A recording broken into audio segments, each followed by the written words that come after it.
Wilfredo is an immigrant from Honduras. He had to leave for political reasons. He was a school teacher, and he tells the story best, but he was trying to help his students, and then that did not go well with the authorities.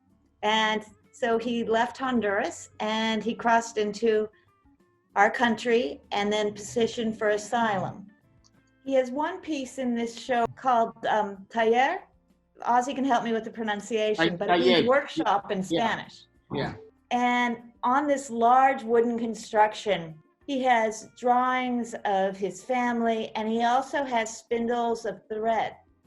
His mother was a seamstress. When he was growing up, she made clothes for people in the village and things like that. So his first workshop was his mother's. And that piece relates to those memories of being in Honduras and with her being a seamstress, and a contemplation of a past and that's held on to and held dear as he's become this successful sculptor with his own beautiful workshop. I got to see his studio the other day.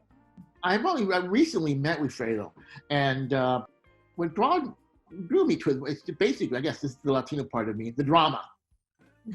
There's this, Baroque drama. It's very powerful.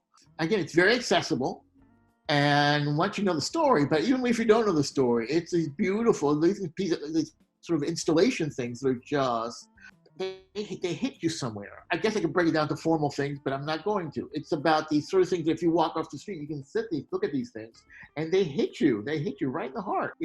That power, history, that narrative, even though it's not completely laid out for you.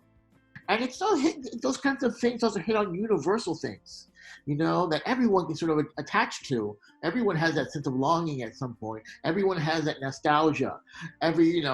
Those kinds of things that I find from looking at his work really appeal to me. Some of the other pieces in the show photos of recent immigrants, and then they have a plexi mask over the front. And you think about when you enter a country and you have to assimilate. You have to make yourself agreeable to the folks there and get on in some ways. And that's what, to me, those plexi faces sort of mean. I like that you were talking about assimilation and how it's this minefield when you first come into another country that you don't really know where you want to fit in, and you don't know what. When I was a kid, this has nothing to do with this, but I remember when I came to the United States, I was 3 years old.